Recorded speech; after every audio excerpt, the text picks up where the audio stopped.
할렐루야. 아멘.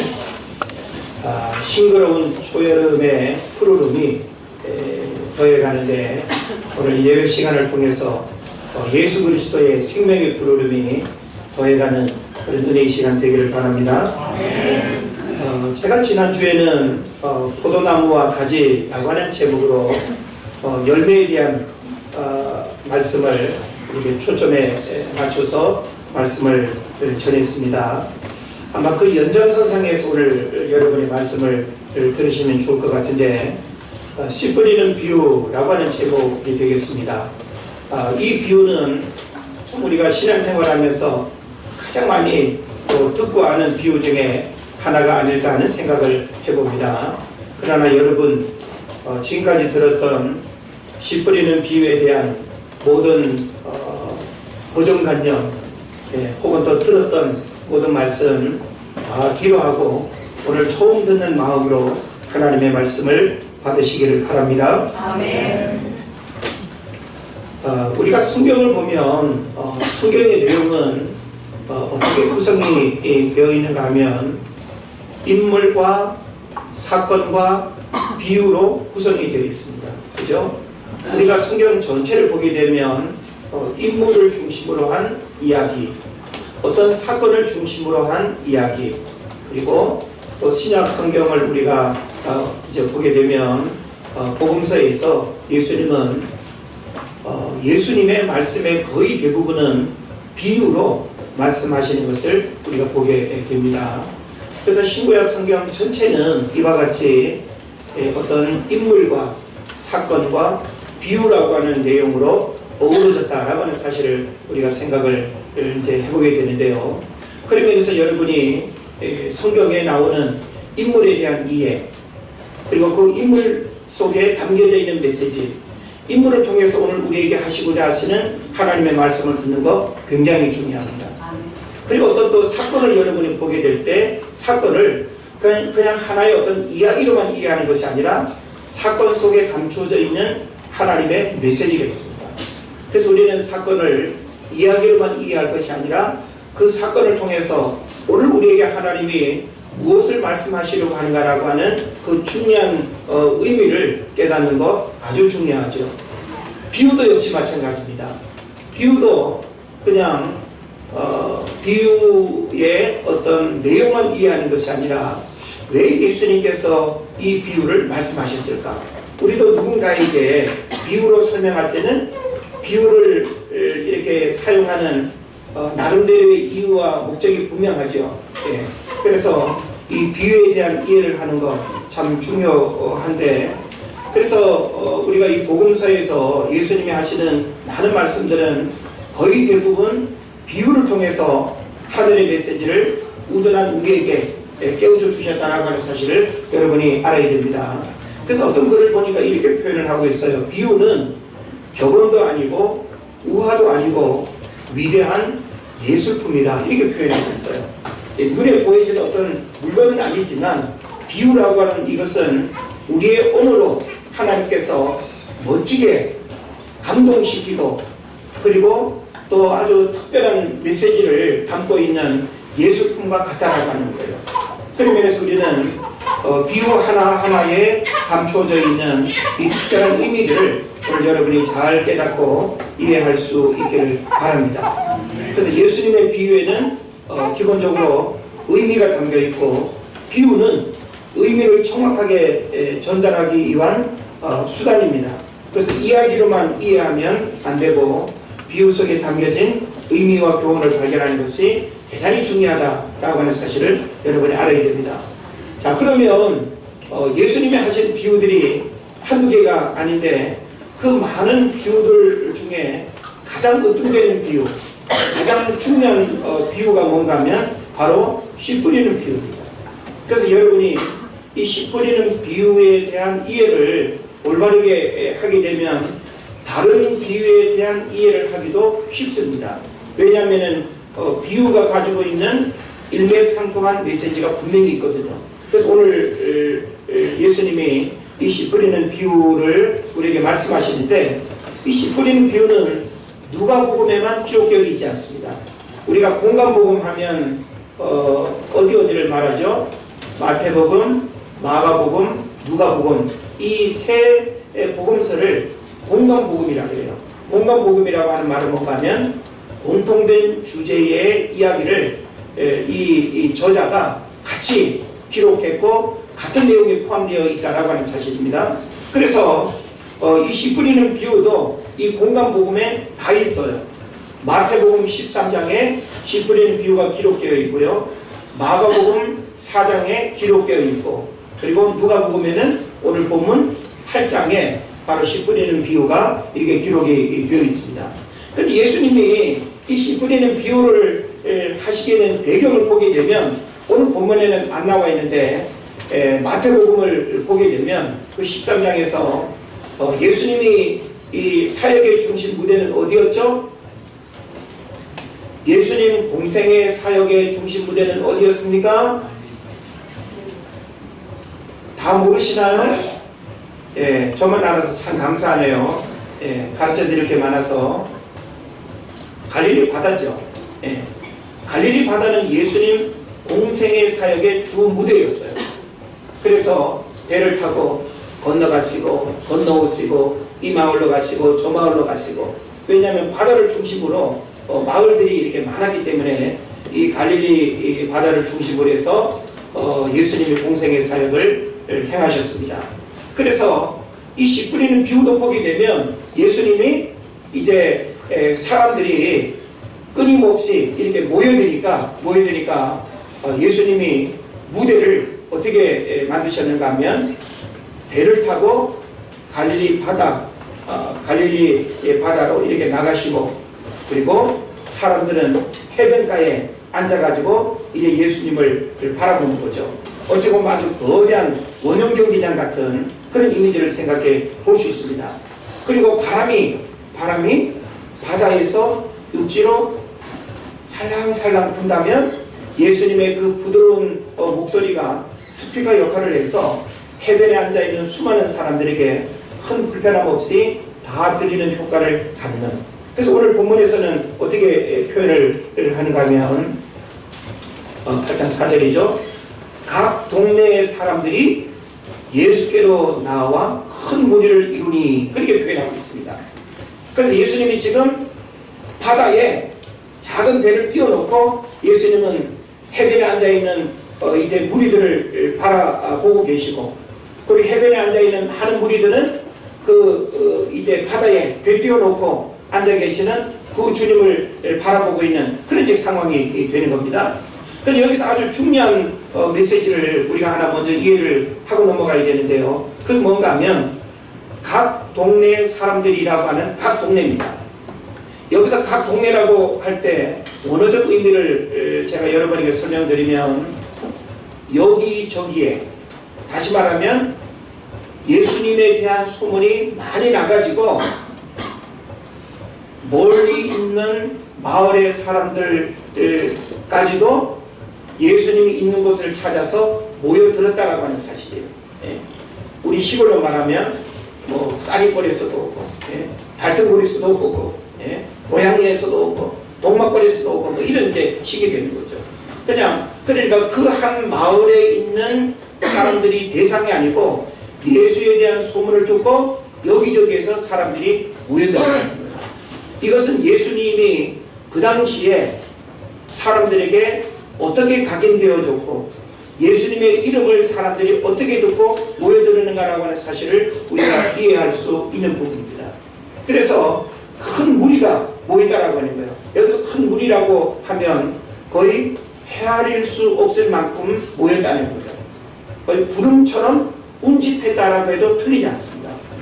그만큼 예수님은 가시는 곳곳마다 오늘날 인기 연예인들, 예?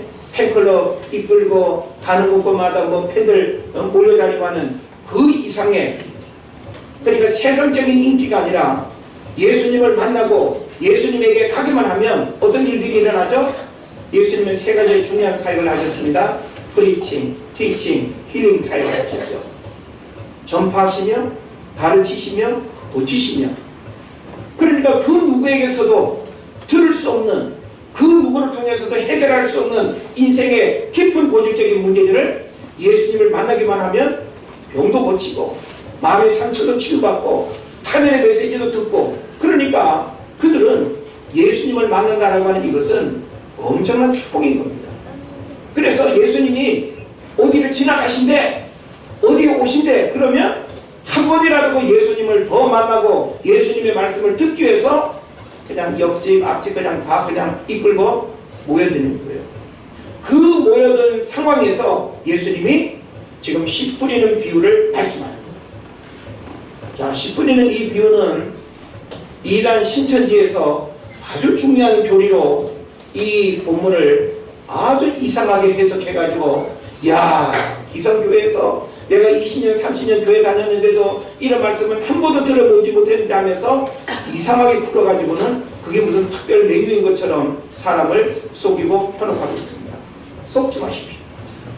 오늘 우리는 본문에서 정확하게 예수님께서 왜 이 비유의 말씀을 하시는지, 우리는 이 씨 뿌리는 비유를 통해서 오늘 우리가 들어야 할 메시지의 핵심이 무엇인가라고 하는 사실을 여러분이 정확하게 이해해야 된다는 거예요. 저는 오늘 포도나무 가지라고 하는 그 열매에 대한 메시지를 제가 지난주에 전했다고 했는데, 그 연장선상에서 오늘 이 본문의 말씀은요, 여러분이 이제 설교를 다 듣고 나면 이제 점검이 되어지고 또 깨달음이 오기도 할 텐데, 굉장히 중요한 말씀으로 본문을 여러분이 이해해야 됩니다. 자, 오늘 본문을 이제 제가 본격적으로 설명하기 전에 이 씨 뿌리는 비유에서 주목해야 할 몇 가지 요점이 있습니다. 그 요점은 뭔가 하면 씨 뿌리는 자와 그 기술에 대해 묘사한 내용은 단 한마디도 없다는 거예요. 자, 씨 뿌리는 주체는 누구예요? 예수님이죠. 그러니까 예수님이 지금 씨를 뿌리고 있는데, 씨 뿌리는 자와 그 기술에 대해서 묘사하는 내용은 단 한마디도 없다라고 하는 게 오늘 본문을 들여다보면서 주목해야 할 아주 중요한 한 가지고요. 그리고 씨앗의 질에 대해서도 아무런 언급이 없다는 거예요. 예. 우리 왜 이렇게 농사 짓다 보면, 예, 그 씨앗이 잘 싹이 나고 자라고 열매를 맺으면 이렇게 좋은데, 예? 그야말로 씨앗이 문제가 있는 듯 농사를 망치게 되면 농부 입장에서는 뭘 탓해요? 내가 농사를 잘못 지은 어떤 그런 노력이나 그런 환경을 탓하기보다는 이 씨가 문제라고, 이거 묵은 씨 아니야? 이거 뭔가 좀 이거 잘못된 씨 아니야? 하면서 씨를 탓하는 경우들이 많이 있습니다. 그리고 실제 그 씨의 유전적인 어떤 형질은, 예? 열매로서 우리가 다 알 수 있는 거지, 그 씨로 있을 때는 우리가 알 수 없잖아요. 그런데 성경은 그 씨앗에 대한 여러 가지 질적인 시비가 얼마든지 있을 수 있음에도 불구하고 씨앗에 대한 질에 대해서는 아무런 언급이 없다. 그 얘기는 뭘 의미할까요? 씨앗은 뭘 의미하죠? 결론적으로 복음 말씀이잖아요. 그러니까 말씀은 더 이상 논쟁거리가 없다는 거예요. 말씀은 진리이기 때문에 거기에 뭐 이러쿵 저러쿵 그 씨앗 자체에 대한 어떤 이야기거리를 할 이유가 없다라고 하는 것이죠. 다시 말하면 씨앗 자체는 아무런 문제가 없다는 것이죠. 그리고 세 번째로는 예수님의 비유와 교훈은 모두 토양에 관한 것이 아니에요. 토양, 땅에 관한 것. 그래서 이 씨 뿌리는 비유는 네 가지 밭으로 설명을 하고 있죠. 자, 그 네 가지 밭. 첫째는 뭡니까? 길가로 표현하고 있습니다. 두 번째는 돌밭. 여러분 설교를 들으면서 아직 교감이 좀 돼 있지 않습니까? 네. 자, 세 번째는 뭐죠? 가시떨기. 네 번째는 좋은 땅으로 표현하고 있습니다. 자, 뭐 어린아이들도 이 정도로 설명하면 금방 외우고 또 이해를 할 텐데, 이 네 가지 종류의 토양, 땅을 이야기하고 있다는 거예요. 예? 그래서 이 땅이 과연 뭘 의미하는지, 예? 이걸 이제 우리가 잘 깨달아야 되는 겁니다. 자, 예수님은 청중에게 비유의 참 의미를 이해하라고 말씀을 하셨습니다. 그래서 누가복음 8장 8절 하반절에 보면 이게 이제 비유를 하시는 예수님의 아주 중요한 의도라고 볼 수 있어요. 자, 8장 이 8절 하반절에 보면 이렇게 말씀하고 있죠. 이 말씀을 하시고 어떻게 했다고 그랬어요? 외쳤다 그랬어요. 외쳤다라고 하는 것은 이 메시지의 중요성을 어떻게 어필하는가라고 하는 그런 이제 내용이에요. 그러니까 굉장히 중요하다는 거죠. 예? 여러분 어떤 중요한 메시지를 상대방에게 전할 때 상대방이 이 중요한 이야기를 집중하지 않고 건성으로 듣고 예? 내 이야기를 지금 제대로 듣는지 안 듣는지 막 이렇게 산만하면 여러분 마음이 어떻겠어요? 예? 그럴 때는 정신 차려! 똑바로 들어! 헛거리면서 나의 어떤 그 중요한 메시지를 잘 들으라고 그렇게 환기시키지 않겠어요? 그러니까 예수님은 지금 씨 뿌리는 비유를 이렇게 말씀하시고 난 다음에 외쳤다는 거예요. 뭐라고 외치는가 하면 들을 끼는 자는 들으라. 들을 끼는 자는 들을지어다. 예? 다시 말하면 귀가 제대로 열려있다고 한다면 내가 지금 이 씨 뿌리는 비유를 통해서 하고자 하는 이 메시지를 제대로 알아들으라는 거예요. 예? 그냥 제대로 알아듣지 못하고 들었어. 들었잖아. 이런 차원의 드림이 돼서는 안 된다는 거예요. 예? 오늘날도 우리가 하나님의 말씀을 들을 때 건성으로 듣고 한 귀로 듣고 한 귀로 흘러보내게 되면 그 말씀은 나와 아무 상관이 없습니다. 우리가 하나님을 예배하는 이 시간에도 마찬가지예요. 적어도 여러분이 하나님의 말씀을 듣는 이 시간에 너에게가 아니라 오늘 나에게 하나님이 이 말씀을 통해서 무엇을 깨닫기를 원하신지를 바로 알고 나에게 주시는 말씀으로 가는 것이 중요한 것이지, 우리가 이 말씀을 들어야 하는 이 시간에 딴 생각하고 졸고 또 산만하고 왔다 갔다 하고 이러면 여러분 개인적으로도 손해일 뿐만 아니라 하나님이 이 시간 나에게 주시고자 하는 그 은혜와 축복을 우리가 포기하는 것과 마찬가지예요. 그런 면에서 여러분은 이 한 시간에 하나님이 주시는 그 살아있는 말씀의 생명력을 능력있게 경험하시기를 바랍니다. 아멘. 자, 그런데 들을 끼는 자는 들을지어다라고 하는 이 의미는요, 시제가 뭔가 하면 미완료형이에요. 얘기는 뭔가 하면 반복적이거나 계속되는 행위를 가리키는 거예요. 다시 말하면 그 중요성을 계속 강조하면서 잘 들어, 깨달아서, 이해해서, 놓치지 마, 이러면서 이 메시지의 중요성을 계속 환기시키고 있다는 거예요. 그러니까 들을 끼는 자는 들을지어다라고 하는 것은, 자, 내가 한마디 할 테니까 들어봐 하면서 듣든지 말든지 그냥 내가 하고 싶은 얘기하고 끝내는 것이 아니라 계속 반복적으로 계속해서 내가 하는 얘기를 하나도 놓치지 말고 잘 듣고 깨달으라고 하는 그런 메시지를 담고 있다는 거예요. 할렐루야. 그래서 NASB 새미국 표준역 그 성경을 보게 되면 이렇게 번역해놨습니다. 이 말씀을 하시고 들을 끼는 자는 듣게 하라 라고 외치셨다 하고 이렇게 번역을 했어요. 그래서 예수님은 나중에 이 비유를 설명해 주시고 나서 또다시 너희가 어떻게 들을까 스스로 삼가라 라고 하면서 18절에서 또 언급하고 있습니다. 그러니까 사실 우리가 하나님의 말씀을 듣는 그 자리에서 내가 듣고 깨닫는다라고 하는 것은 굉장히 중요해요. 그냥 귀가 있으니 어떤 울림이 우리에게 있을 수 있어요. 근데요, 하나님 말씀 앞에서는 두 가지가 있어야 됩니다. 울림과 떨림이 있어야 됩니다. 여러분, 하나님의 말씀을 들을 때 울림과 떨림이 있습니까? 하나님의 말씀 앞에서 이 울림과 떨림이 우리 안에 일어날 때 우리 안에 속사람이 새로워지고 우리의 잘못된 고정관념이 깨어지고 우리 삶의 새로운 변화가 일어나는 이런 역사들이 일어나는 거예요. 하나님의 말씀을 들어도 밋밋하고 하나님의 말씀을 들어도 나에게 주시는 말씀으로 듣기보다는 나와 아무 상관이 없는 말씀으로 듣는다고 한다면 여러분은 말씀이 주는 은혜의 역사들을 경험하지 못하는 거예요. 그래서 이제 이 비유의 해석을 우리가 좀 하게 될 텐데, 오늘 설교 시간이 오늘 말씀 준비와 이렇게 비교했을 때 시간이 부족하다 싶으면 길게 하지는 않겠고 설교를 잘라서 두 번에 나눠서 할 수도 있겠다. 왜냐하면 뭐 한 번에 해야 되는 어떤 그런 의무감보다는 여러분이 두 번의 시간이 된다 할지라도 하나님의 말씀을 깊이 있게 제대로 듣고 깨닫는 것이 더 소중할 줄을 믿습니다. 그래서 우리가 또 정한 시간에 하나님의 말씀을 잘 들으면서 또 이 네 가지 밭에 대한 또 설명 하나하나를 또 주어지는 시간 안에 우리가 또 들으면서 같이 은혜를 나누기 원합니다. 자, 비유의 해석을 우리가 보겠는데, 씨앗은 우리가 기본적으로 이해할 수 있는 것처럼 하나님의 말씀입니다. 그리고 또 복음이라고 볼 수 있겠죠. 그래서 복음은 영어로 good news입니다.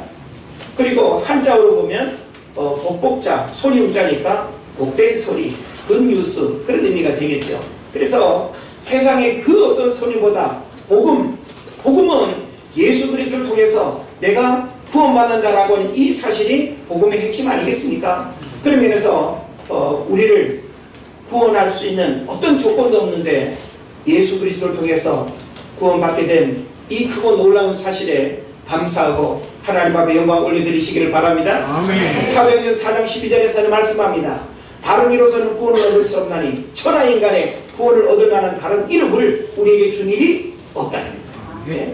그런 면에서 우리는 이 복음의 핵심과 복음의 이 능력이 얼마나 놀라운 거라고 하는 사실을 아시고 이 복음 앞에 순종하고 그리고 또 이 복음의 능력들을 경험할 수 있기를 바랍니다. 아멘. 그래서 하나님의 말씀은 성경 곳곳에서 씨앗으로 비유하고 있습니다. 그래서 야고보서 1장 18절로 21절에서도 베드로전서 1장 23절로 25절에서도 하나님의 말씀을 뭐로 비유하고 있다? 씨앗으로 비유하고 있다. 그러니까 우리 씨앗하면 뭔 생각이 나나요? 견과류 생각나나요? 씨앗은 참 그 생명의 잠재력이 엄청나지 않습니까? 씨앗이 가지고 있는 그 잠재력. 그래서 바로 복음이 씨앗과 같다라고 하는 것은 그 복음의 씨앗이 우리 각자의 마음밭에 떨어져서 그 씨앗이 어떻게 역사하느냐에 따라서 우리 인생에 놀라운 일들이 일어날 수 있고 여러분 한 사람 한 사람을 통해서 얼마나 놀라운 일들이 일어날 수 있는지 모르겠습니다. 그래서 세계 교회사를 보더라도 하나님의 말씀의 씨앗이 역사하는 거예요. 하나님의 말씀의 씨앗이 우리 삶 가운데 어떻게 싹을 틔우고 어떻게 자라느냐에 따라서 그 씨앗은 우리의 삶을 변화시키고 우리를 위대한 하나님의 사람으로 만드는 기회가 될 줄로 믿습니다. 아멘. 자, 그런 면에서 이제 그 네 가지 밭을 하나하나 좀 살펴보도록 하겠는데요. 첫째로는 길가와 같은 마음밭을 이야기하고 있습니다. 길가. 자, 길가는 사실 어떤 면에서는 씨를 뿌리는 곳은 아니죠. 그죠? 밭에다가 씨를 흩어 뿌렸는데, 흩어 뿌렸는데 길가에 씨앗이 떨어졌을 뿐이에요. 그러니까 길가에서 사실은 싹이 나서 자라고 열매를 기대한다고 하는 것은 거의 불가능하죠. 그런데 오늘날 사람들의 마음 상태를 여러 가지 어떤 형태로 우리가 봤을 때 길가와 같은 마음밭에 사람이 있다는 거예요. 물론 길가와 같은 마음밭은 교회 밖의 불신자를 기본적으로 의미합니다. 그러나 교회 안에 적을 두고 있고 이름은 가지고 있는데도 길가와 같은 마음밭을 가지고 교회를 들락날락 한다고 한다면 이 길가와 같은 마음밭은 심각한 결과를 가져올 겁니다. 그래서 오늘 우리는 하나님의 말씀이 끊임없이 방간에서 선포되어지고 하나님의 말씀의 씨앗이 끊임없이 내게 떨어지는데 우리의 마음밭이 길가와 같은 마음밭을 가지고 있다고 한다면 그 씨앗이 문제가 아니라 그 마음밭 까닭에 그 씨앗이 싹이 나지 못하고 열매 맺을 수 없는 그 불행한 결과들을 어떻게 해야 되겠는가라고 하는 사실입니다.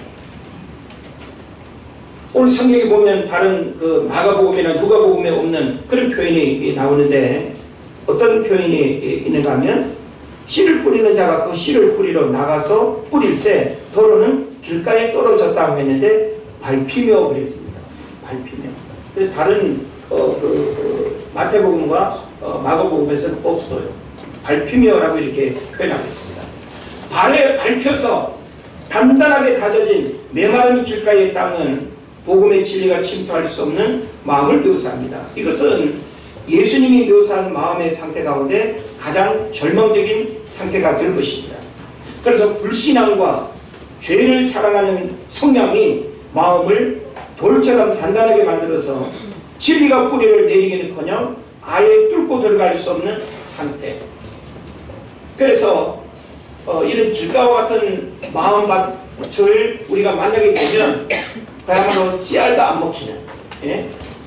뭐 바늘을 찔러도 들어가지 않을 만큼 어쩜 이렇게 아주 적대적일 수 있을까? 어쩜 이렇게 완고할까 싶을 만큼 길가와 같은 마음밭의 사람들은 세상에서는 잘 먹고 잘 살지는 몰라도 이런 복음이라고 하는 진리와 이 말씀 앞에서는 얼마나 강박하고 얼마나 이 거부 반응이 심하고 대적하는지 모릅니다. 뭐 여기 앉아있는 여러분은 그러지 않죠. 그러나 우리 가정 안에 아직 교회 나오지 않고 구원받지 못한 가족들 가운데 보면 길가와 같은 마음밭의 사람들이 분명히 있습니다. 예? 교회 교자도 꺼내지 못하게 하고 말씀 말자도 꺼내지 못하게 하고, 예? 네 혼자나 잘 믿든지 하면서 아주 부정적으로, 예? 잘못된 편견에 빠져있고, 예? 생명의 말씀을 들으려고 하지도 않고 그 복음의 능력들을 알려고도 하지 않는 이런 강박함들을 우리가 보게 되는 것입니다. 그래서 이와 같은 마음의 소유자는 영적으로 죽어있는 탓에 진리를 전혀 인지하지 못하는 절망적인 상태이기 때문에 사탄의 계략에 송두리째 휘말립니다. 그래서 오늘 성경에도 보면 길가와 같은 마음밭의 사람들은 씨앗이 떨어져도 뿌리를 내리지 못하니까 결국은 날아가는 새가 그 씨앗을 먹어버린다고 했어요. 예? 그러니까 여기에서 새는 뭘 의미하는가 하면 마귀를 의미하죠. 예? 그러니까 우리 안에 떨어진 이 말씀의 씨앗이 길가와 같이 싹트지 못하고 그런 상태는 마귀가 그냥 다 먹어버려요. 예? 이 마귀가 그 마음의 강박한 마음과 생각들을 지배하고 다스려서 기쁨이 없는, 복음과는 상관이 없는 그런 불행한 인생으로 이끌어 간다라고 하는 사실이죠. 그래서 12절 보면 이런 말씀이 있습니다. 길가에 있다는 것은 말씀을 들은 자니 이에 마귀가 가서 그들이 믿어 구원을 얻지 못하게 하려고 말씀을 그 마음에서 빼앗는 것이요 라고 기록하고 있습니다. 예? 놀라운 말씀이죠. 자, 마귀가 가서 그들이 믿어 구원을 얻지 못하게 하려고 말씀을 그 마음에서 빼앗는다는 거예요. 예? 그러니까 마귀가 끊임없이 말씀을 빼앗아가면 우리 마음은 점점 더 길가와 같은 마음으로 굳어질 수밖에 없고 굳어진 마음밭에는 하나님의 말씀이 떨어져도 싹이 나지 못하는 이런 이제 안타까움을 우리가 생각을 하게 되는 겁니다. 그래서 이런 마음은 어떻게 해야 될까요? 참 우리가 깊이 고민하지 않을 수가 없는데요. 성경에서는 길가와 같은 마음밭의 상태를 뭘로 표현하는가 하면 출애굽기 32장 9절과 열왕기하 17장 14절을 보게 되면 목이 뻣뻣한 이렇게 표현하고 있어요. 예? 목이 뻣뻣하다라고 하는 것은, 예? 그래 우리가 너 목에 기부세냐 그러죠. 거만하고 교만하고 자존심이 강하고 하나님 말씀 앞에 굴복할 줄 모르고 하나님의 말씀이라면 아멘으로 받아들이려고 하지 않고 끊임없이 내 생각으로 반항하고 하나님의 말씀을 따지고 이것은 바로 길가와 같은 마음밭의 상태를 의미하는 것입니다.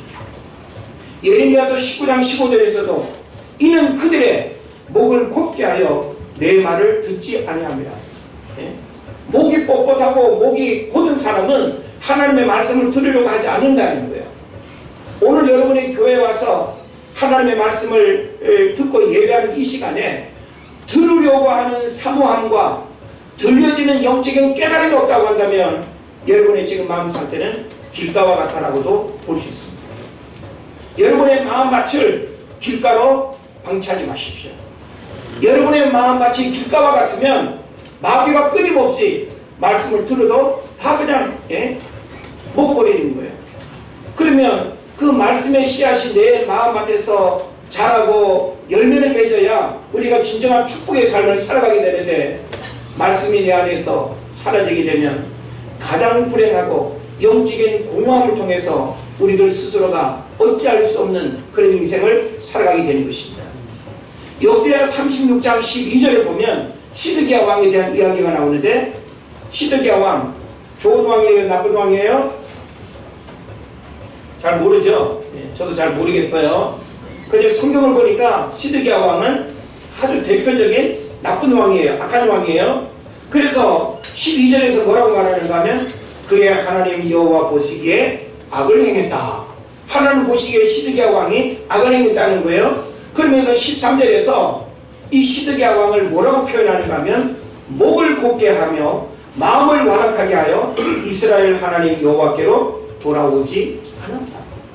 그래서 항상 이 영적인 악행이라고 하는 측면에서 보면 목이 뻣뻣하다, 목이 곧았다 라고 하는 이런 이야기를 말하고 있습니다.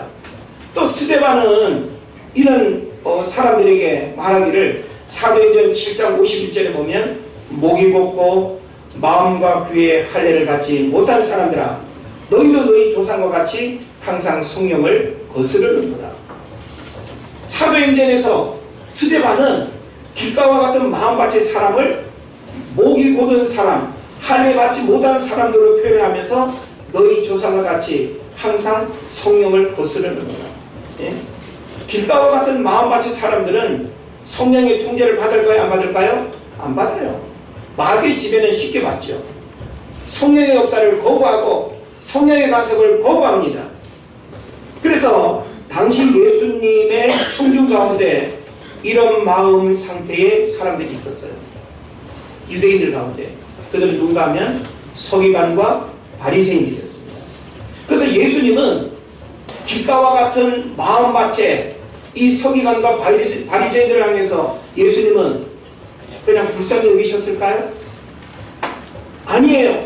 우리가 성경을 보면 요한복음 8장 44절에서도 너희는 너희 아비 마귀에게서 났으니 너희 아비의 욕심대로 너희도 행하고자 하느니라. 목이 곧았다.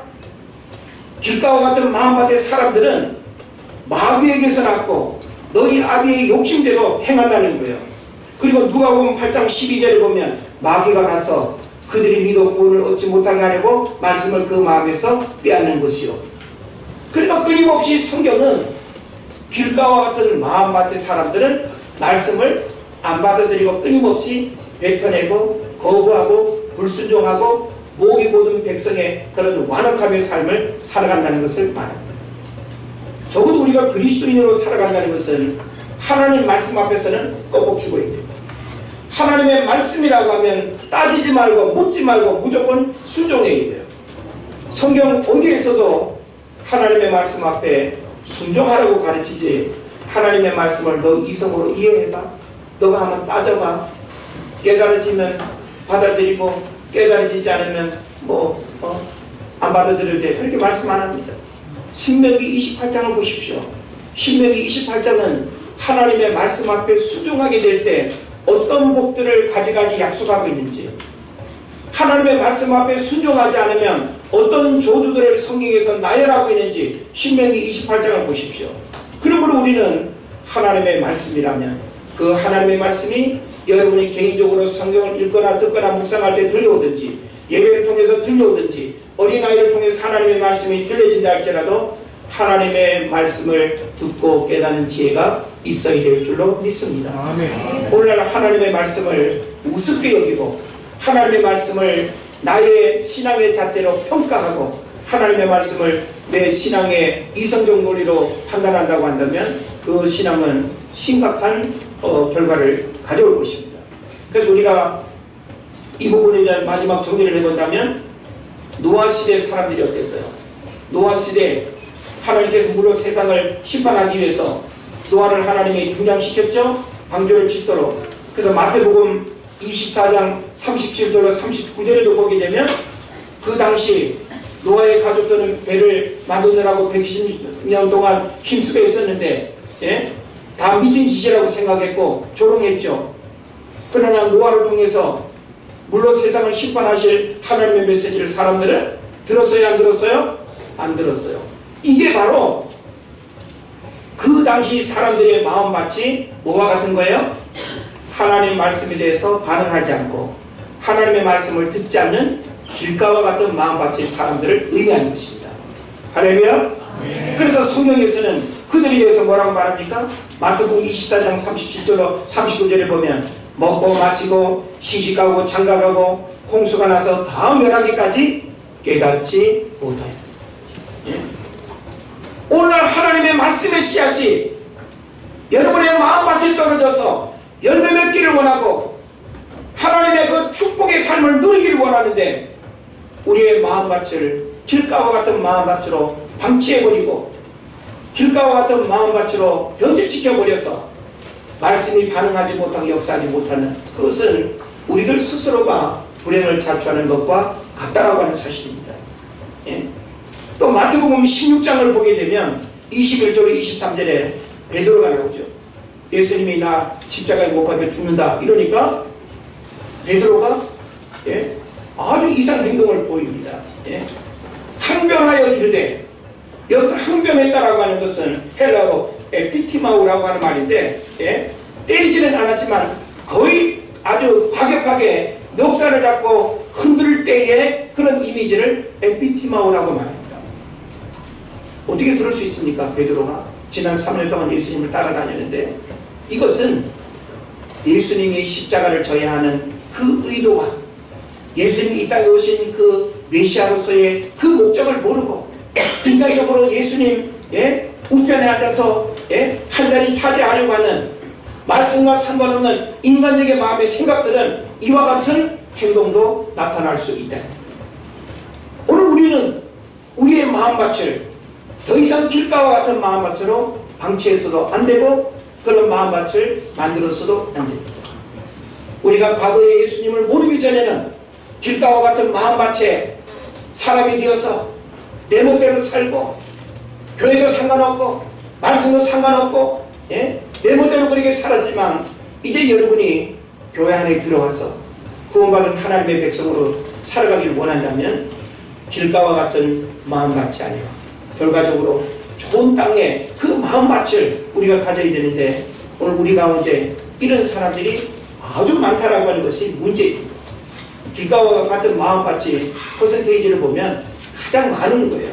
그 다음에 돌밭, 그 다음에 가시떨기, 그 다음에 좋은 땅. 출애굽한 이스라엘 백성들이 60만 명이 넘는데 가나안 땅에 들어간 사람이 몇 명? 2명밖에 없었다라고 하는 사실 잘 들으세요. 여러분이 교회 와서 앉아있다고 다 구원받는 거 아니에요. 우리의 구원은 하나님의 주권에 달려있지만 구원받은 자의 삶을 올바르게 선택하고 믿음으로 살아가는 그런 결심이 우리에게 있어야 됩니다.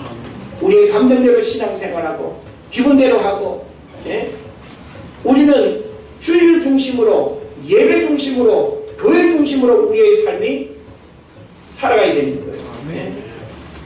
뭐 갈 데가 없으니까 교회 오고 다른 볼일 뭐 다 보고 오늘은 볼일 없으니까 교회 오고 이건 우리의 믿음 생활이 아니에요. 여러분이 어떤 중요한 일이 있다 할지라도 내가 주일은 하나님을 예배한다. 성전 중심으로 살고 예배 중심으로 살고 주일을 지키는 그 믿음이 하나님 앞에 올곧게 고백되어지고 그와 같은 마음을 가지고 살아가는 자는 더 이상 길가와 같은 마음밭이 아니다라고 하는 사실을 믿어 의심치 않습니다. 그 다음에 두 번째로 얄팍한 흙과 같은 마음, 돌밭을 이야기하겠습니다. 우리는 돌밭 하면 자꾸 우리 정서로 자갈밭을 이야기해요. 자갈밭. 강원도 자갈밭 많습니다. 산기슭에. 자갈밭에 농사가 안 되는 줄 아세요? 콩도 잘 되고요. 옥수수도 잘 되고요. 그런데 여기서는 돌과 흙이 섞인 그런 자갈밭 같은 돌밭을 말하는 거 아니에요. 여기서 돌밭은 겉으로는 아주 흙으로 덮여 있어요. 근데 살짝 파보면 밑에가 안반입니다. 안반. 뭔 말인지 알죠? 그러니까 안반 위에 흙이 그냥 먼지로 쌓여가지고 덮여 있는 거예요. 그러니까 씨를 뿌리니까 싹이 나긴 나는데 뿌리를 깊이 내리지 못해서 그래서 성경에 보니까 습기가 없으므로 말랐다 그랬어요. 금방 마르지 않겠어요? 이런 가축들도 습기가 없으면 말라 죽지 지것이. 그러니까 이 씨앗이 돌밭 같은 이런 그 마음밭에 떨어지면 잠시 참 신앙생활의 즐거움 너무너무 좋아 막 그냥 그렇게 하는데 뿌리를 깊이 내리지 못하면 성령의 영적인 습기가 사라지면 메마르고 시들고 병들고 죽어가는 거예요. 예? 그래서 여기 이 돌밭이라고 하는 부분을 우리가 잘 이해해야 되는데, 이 돌밭은 내적인 장애물을 의미합니다. 가시떨기는 외적인 장애물이고, 그리고 이 돌밭은 기본적으로 내면적인 우리 마음에 보이지 않는 이 안반 같은, 그죠? 안반이 안 보였죠. 예? 그 위에 흙이 덮여 있으니까. 근데 거기에 안반을 모르고 그냥 씨앗을 뿌렸단 말이에요. 근데 그 씨앗은 밑에 안반이기 때문에 자랄 수 없어요. 이건 바로 우리들 내면에 내적인 장애물을 제거하지 않으면, 내적인 마음의 상처, 내적인 마음의 불신, 내적인 마음의 엉뚱한 마음들, 불평하는 마음들, 감사가 없는 마음들, 세속적인 가치관으로 가득 차 있는 마음들, 이런 마음이 장애물로 남아있다고 한다면 그 위에 하나님의 말씀의 씨앗이 아무리 떨어져도 뿌리를 내리고 자라지 못한다는 거예요. 그래서 안반 위에 얇게 덮여있는 흙은 말씀에 즉시 반응하지만 피상적인 수준에 멈추는 마음의 소유자를 가리킵니다. 그래서 쉽게 상처받고 시들해지고 뿌리를 못 내리는 상태. 저는 여러분이 너무 쉽게 흥분하고 너무 쉽게 좋아하고 그래서 너무 쉽게 시들해지는 냄비 같은 신앙이 되지 않기를 원합니다. 그럼 냄비가 아니면 뭐 같은 신앙이 되어야 될까요? 가마솥처럼 참 끓는 것도 좀 오래지만 한번 끓으다 하면 그냥 밤새 그냥 지나도 너그너그. 옛날 저도 시골에 소용을 이렇게 끓이고 할 때 보면은 저녁에 가마솥에 불 펴놓고 하면은 아침까지도 그냥 미지근하고. 우리의 신앙이 좀 가마솥 같아야 되지 않을까요? 냄비처럼 그냥 금방 끓였다가 금방 시들해지고, 작은 거에 그냥 즐거워하고, 금방 또 삐지고 토라지고, 누군가가 또 그냥 다독여야 되고.